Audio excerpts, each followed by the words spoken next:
नमस्कार। क्या America Iran पे हमला करने वाला है या ईरान अमेरिका के एयरबेस पे हमला करेगा? क्योंकि बहुत बड़ी अपडेट सामने निकल के आ रही है। भारत सरकार के द्वारा एडवाइजरी जारी की गई है कि जितने भी भारतीय नागरिक जो ईरान में है वो जल्द से जल्द ईरान से बाहर चले जाएँ किसी दूसरे देश में, या फिर भारत आ जाएँ। मतलब जल्द से जल्द ईरान से बाहर जाएँ, क्योंकि वहाँ कुछ बड़ा होने वाला है। और भारत के बाद एक के बाद एक देश ये एडवाइजरी जारी कर रहे हैं। अब यूरोपियन देश भी एडवाइजरी जारी कर रहे हैं कि जो लोग भी यूरोप के ईरान में है वो जल्दी से ईरान से बाहर आ जाएँ, क्योंकि ईरान में कुछ हो सकता है। इसके अलावा अमेरिका ने तो एडवाइजरी जारी कर ही दी है। इसके अलावा एयर इंडिया और इंडिगो ने भी ये एडवाइस जारी किया है कि वो ईरान के ऊपर से नहीं गुजरेंगे। मतलब जो भी इंडिया से यूरोप या फिर अमेरिका तरफ जाना चाहते हैं तो ईरान के एयर स्पेस को अवॉइड किया जाएगा। और सबसे बड़ा संकेत ये दे रहा है कि अमेरिका जो भी उसके बड़े बड़े एयर बेसेज हैं मिडिल ईस्ट में, उसको खाली करने का आदेश दिया है। और उसका जो सबसे बड़ा एयर बेस है कतर में, जहाँ पे पिछला बार गोला गिराया था, जब जून में 12 दिन का लड़ाई हुआ था ईरान और इजराइल में, तो ईरान ने यूएस के एयरबेस जो है कतर में, उस पर मिसाइल मार दिया था। तो इस बार कतर भी कोई चांस नहीं लेना चाह रहा है। और कतर ने खुद इस बात की जानकारी दी है कि अमेरिका हमारे एयर बेसेस से हट रहा है। और अमेरिका जितने भी एयर बेसेज हैं सबसे ज़्यादा मतलब प्रेजेंस वही है अमेरिकन सोल्जर्स के, ऐसा बताया जाता है कतर में।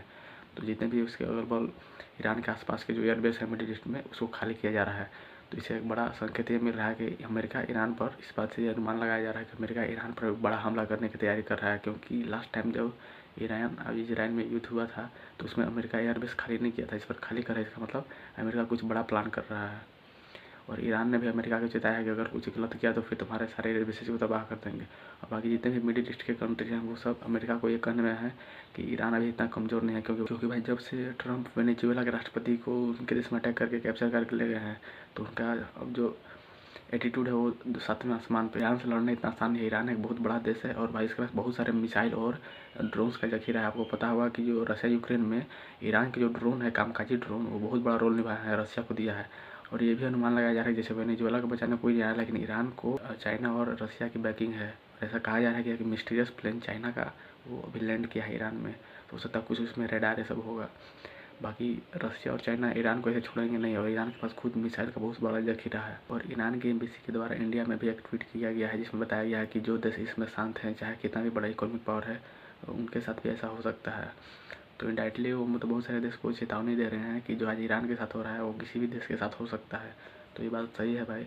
अब देखने वाला बात है कि आगे आने वाला समय में क्या हो सकता है। ट्रम्प भी अपने ट्रूथ सोशल पे ट्वीट किए हैं कि हेल्प इज ऑन इट्स वे, और जो ईरान की सरकार कर रही है, लोगों को, प्रोटेस्टर को मार रही है, तो अमेरिका ट्रम्प बोले कि हम प्रोटेस्टर के साथ हैं और आप हमेशा याद रखना उन लोगों को जो आपको मार रहे हैं, उनका नाम। तो ट्रम्प तो बोल रहे हैं कि जितने भी वहाँ पे इंस्टीट्यूशन है सब पे कब्जा कर लो, ईरान के लोगों को बोल रहे हैं। और ईरान के लोग भाई तेहरान छोड़ छोड़ के अब टर्की के बॉर्डर की तरफ मूव कर रहे हैं। तो कुछ तो बड़ा होने वाला है। अब देखना होगा क्या होगा, अमेरिका कब अटैक करता है।